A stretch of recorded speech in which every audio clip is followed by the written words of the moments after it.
Jeffrey Epstein guardaba un secreto tan grande, tan explosivo, que su sola existencia podría derribar gobiernos, arruinar fortunas billonarias y destronar a príncipes. Un secreto guardado no en una caja fuerte, sino en una isla privada, custodiado por los hombres más poderosos del planeta. Esta es la historia jamás contada en su totalidad, la que los titulares omitieron y los reportes oficiales edulcoraron. No es solo la crónica de un depredador solitario, es el mapa de una red global de impunidad, un sistema perfecto donde el dinero compraba silencio, el poder anulaba la justicia y los deseos más oscuros de la élite se satisfacían a costa de las más inocentes. Como un hombre sin un título universitario llegó a poseer una fortuna opaca, volar en un jet privado apodado el avión Lolita y codearse con presidentes y realeza? La respuesta no yace en su genio financiero, sino en un activo más valioso que el oro, la información comprometedora de los ricos y famosos que les rodeaban. Jeffrey Epstein no vendía acciones, vendía acceso y protección. Su verdadero negocio fue construir una trampa para los poderosos, grabar sus perversiones, y con ese material, tejer una red de chantaje que lo hizo intocable durante décadas. Este es el viaje a través de las sombras, desde las aulas de una escuela privada en Manhattan hasta la celda de una prisión donde la verdad, una vez más, fue silenciada. Prepárate para descubrir por qué, a pesar de su muerte, el caso Epstein está lejos de estar cerrado, y por qué tantos nombres en su libreta de contactos siguen temiendo que el mundo conozca lo que él siempre supo. El ascenso de un depredador. La historia oficial pinta a Jeffrey Epstein como un genio financiero autodidacta. La realidad es el relato de una metamorfosis calculada, desde un profesor con comportamientos perturbadores hasta un fantasma en los pasillos del poder, cuya verdadera mercancía nunca fue el dinero, sino el acceso y la influencia. Nacido en 1953 en el seno de una familia judía de clase media en Brooklyn, Epstein mostró una inteligencia precoz para las matemáticas. Sin embargo, su primer trabajo después de abandonar la universidad fue revelador, profesor de matemáticas y física en la prestigiosa y exclusiva Dalton School de Manhattan. Allí, según relatos de exalumnos recogidos por investigaciones posteriores, Epstein ya exhibía comportamientos inapropiados, coqueteando con alumnas y asistiendo a fiestas con estudiantes. Este patrón de buscar proximidad a jóvenes vulnerables en posiciones de autoridad sería la semilla de todo lo que vino después. Su salto a las finanzas no se debió a un título, sino a la impresión que causó en el padre de un alumno, quien lo recomendó al poderoso banco de inversión Bear Stearns. Allí, Epstein no se destacó por su habilidad para generar riqueza legítima, sino por su talento para diseñar ingenierías fiscales complejas, ayudando a clientes ultra ricos a esconder su dinero. Aprendió una lección fundamental en Wall Street: las reglas están para ser dobladas por quienes pueden pagar los abogados correctos. Tras ser despedido de Bear Stearns por razones nunca del todo claras, Epstein se reinventó como consultor financiero para individuos con un patrimonio neto superior a los $1.000 millones. Pero aquí reside el primer y gran misterio: nadie, fuera de un puñado de nombres, ha podido identificar jamás a esos supuestos clientes multimillonarios. Su empresa, J. Epstein y Co., era una fachada opaca. La verdadera fuente de su riqueza fue una sola persona, Leslie Wexner, el magnate detrás de Victoria's Secret. Wexner no solo le confió la gestión de partes masivas de su fortuna, sino que le otorgó un poder notarial total, permitiéndole comprar propiedades y firmar cheques en su nombre. Fue Wexner quien le vendió por una suma irrisoria la ahora infame mansión de la calle 71 Este en Manhattan, una de las residencias privadas más grandes de la ciudad. Se estima que Epstein extrajo de Wexner más de $200 millones. Esta relación simbiótica le proporcionó a Epstein el activo más importante, la apariencia de legitimidad. Ahora podía presentarse no como un ambicioso trepador, sino como un misterioso genio financiero que manejaba los secretos de los ultrarricos. Esta fachada fue el trampolín que lo lanzó a la órbita de la élite global, desde políticos y príncipes hasta científicos y celebridades. Se convirtió en un fixer social, un hombre que podía conectar a cualquier persona con cualquier cosa, o con alguien. Ghislaine Maxwell, la arquitecta de la red. Si Epstein era la cara pública y el banquero, Ghislaine Maxwell fue la arquitecta operativa y el reclutador en jefe. Hija del corrupto magnate mediático Robert Maxwell, Ghislaine entendía el mundo del poder, el lujo y la decadencia moral desde la cuna. Tras el desgraciado suicidio de su padre y el colapso de su imperio financiado por fraudes, quedó desesperada por recuperar su estatus y su acceso. Epstein fue su boleto de regreso. Juntos formaron una pareja letal. Maxwell, carismática y bien conectada, actuaba como la anfitriona perfecta, dando una apariencia de respetabilidad a las operaciones de Epstein. Era ella quien, según numerosos testimonios judiciales, se acercaba a chicas jóvenes en lugares como clubes de arte, escuelas de actuación y hasta en la calle. Su método era sistemático y siniestro. Se acercaba a adolescentes y mujeres jóvenes, a menudo en situaciones vulnerables, aspirantes a modelos, estudiantes de baile con problemas económicos, jóvenes alejadas de sus familias. Les ofrecía amistad, mentoría y la promesa dorada de una oportunidad en el mundo del modelaje o el espectáculo. Hablaba de los poderosos contactos de su buen amigo, Jeffrey, un filántropo adinerado que podía abrirles puertas. Les pedía que vinieran a conversar a la mansión para una entrevista informal o para darle un masaje bien pagado. Una vez dentro, la trampa se cerraba. Epstein, a veces con la participación activa de Maxwell, abusaba de ellas.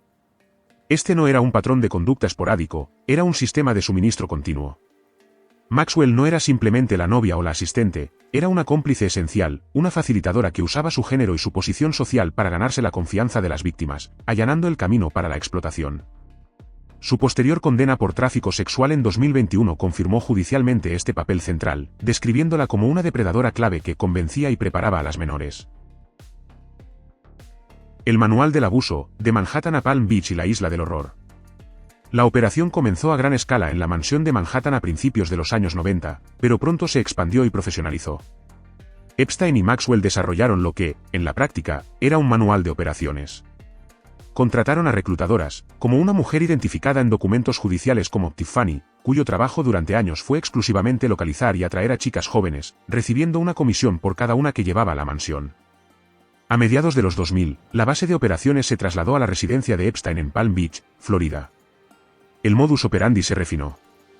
Reclutadoras, a menudo víctimas anteriores ascendidas a cómplices, se acercaban a chicas en centros comerciales o cerca de escuelas. La oferta era siempre la misma, dinero fácil por un masaje.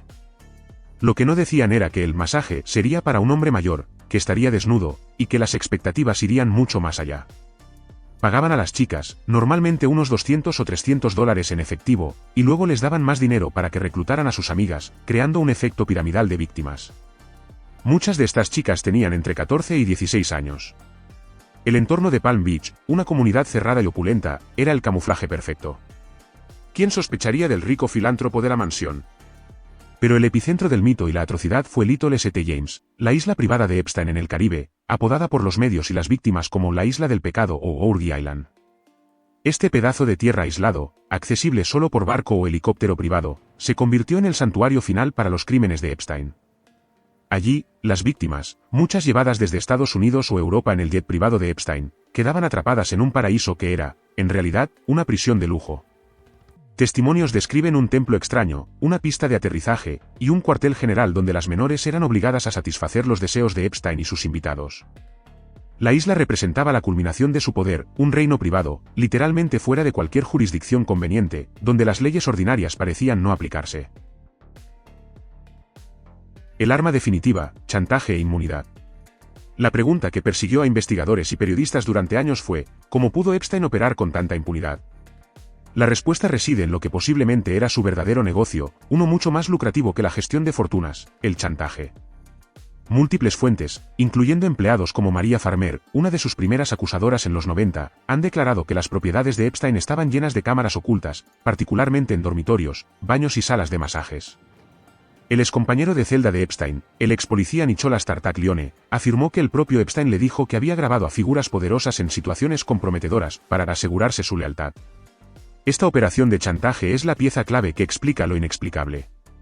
Epstein no solo ofrecía acceso a menores a políticos, empresarios, académicos de renombre y miembros de la realeza, también documentaba esos encuentros. Esto le proporcionaba un escudo de inmunidad nuclear. Si un fiscal, un juez o un político comenzaba a investigarlo con seriedad, Epstein, o alguien actuando en su nombre, podía desplegar estas grabaciones para ejercer presión. Esto explicaría las increíbles concesiones que recibió en su primer caso judicial en Florida en 2008. A pesar de una montaña de evidencia recolectada por el FBI que identificaba a 34 víctimas menores de edad, el fiscal federal Alex Acosta le ofreció un acuerdo de culpabilidad escandalosamente benévolo. Epstein solo se declaró culpable de 2 delitos estatales menores de prostitución. Evitó cargos federales por tráfico sexual, recibió una sentencia de solo 18 meses en la cárcel del condado de Palm Beach, y se le permitió salir de la cárcel en licencia laboral 6 días a la semana durante 12 horas. Fue un encubrimiento legal patrocinado por el Estado. Acosta, años después, justificaría su acción con una frase reveladora: se me dijo que Epstein pertenecía a la inteligencia y que era mejor dejarlo en paz. Esta declaración, más que ninguna otra, apunta a la naturaleza del poder de Epstein. Era un chantajista a escala industrial, y sus activos de inteligencia, las grabaciones, lo convertían en un activo o una amenaza para poderosos intereses que podían torcer el brazo de la justicia. La lista y los invitados, la red de complicidad. La existencia de una lista de clientes y contactos de Epstein ha sido el motor de la fascinación pública y el terror entre las élites. No es una sola lista, sino varios registros, los libros de vuelo del Lolita Express, que detallan los viajes de figuras como Bill Clinton, Donald Trump y el príncipe Andrés, los registros de huéspedes de la isla, y, lo más explosivo, el directorio de contactos incautado en su mansión tras su arresto en 2019. Es crucial entender la distinción legal y moral. Estar en el libro de vuelo o haber visitado la isla no prueba, por sí solo, la participación en actividades criminales. Muchas personas podrían haber sido contactos sociales, socios de negocios o visitantes inocentes engañados sobre la verdadera naturaleza de Epstein. Sin embargo, la frecuencia de los viajes, los testimonios de las víctimas que los identifican, y la naturaleza aislada y secreta de la isla plantean preguntas incómodas y legítimas. Figuras como el príncipe Andrés han visto su reputación destrozada por los testimonios directos de víctimas como Virginia Giuffre, quien declaró bajo juramento que fue forzada a tener relaciones sexuales con el real cuando era menor de edad. El acuerdo económico multimillonario que Andrés llegó con Giuffre para cerrar una demanda civil, sin admitir culpabilidad, solo alimentó la percepción pública de culpabilidad. El caso Andrés demuestra cómo la red de Epstein servía como un puente entre el dinero nuevo, financieros como Epstein, y el estatus antiguo, la realeza, con las víctimas como moneda de cambio. Otras figuras prominentes, desde el científico Marvin Minsky, visitante de la isla, hasta el abogado Alan Dershowitz y el político demócrata Bill Clinton, han tenido que responder por sus vínculos. Clinton, por ejemplo, ha dicho que nunca visitó la isla y que no sabía nada de los crímenes de Epstein, a pesar de haber volado en su jet en múltiples ocasiones. Esta niebla de asociaciones, negaciones y medias verdades es precisamente lo que Epstein cultivaba. Cuanto más difusa y amplia era su red de contactos de alto perfil, más difícil era para cualquiera individualmente señalar al grupo, porque todos estaban, de una forma u otra, enredados en la misma telaraña de asociación. La muerte más conveniente, suicidio o asesinato. El 10 de agosto de 2019, Jeffrey Epstein fue encontrado muerto en su celda en el Centro Correccional Metropolitano de Manhattan, donde esperaba su juicio por tráfico sexual de menores. Había sido encontrado inconsciente con una sábana alrededor del cuello. La oficina del médico forense de la ciudad rápidamente dictaminó muerte por suicidio por ahorcamiento. La muerte de Epstein fue, posiblemente, el acto final de la impunidad que había disfrutado en vida. Las circunstancias fueron una cascada de fallos, irregularidades y coincidencias que desafían la credulidad. Epstein estaba bajo protocolo de prevención de suicidio, lo que requería revisiones cada 30 minutos y un compañero de celda. Esa noche, por razones nunca explicadas adecuadamente, su compañero de celda fue trasladado y no fue reemplazado. Las dos cámaras apuntando a su celda fallaron esa noche específica. Los dos guardias a cargo admitieron haberse quedado dormidos y falsificaron los registros de sus rondas. El forense que realizó la autopsia encontró fracturas múltiples en los huesos del cuello de Epstein, el hueso hyoides y los cartílagos tiroides. El doctor Michael Baden, un forense experimentado contratado por la familia de Epstein para observar la autopsia, afirmó que este tipo de fracturas son mucho más comunes en estrangulamientos por asalto que en suicidios por ahorcamiento.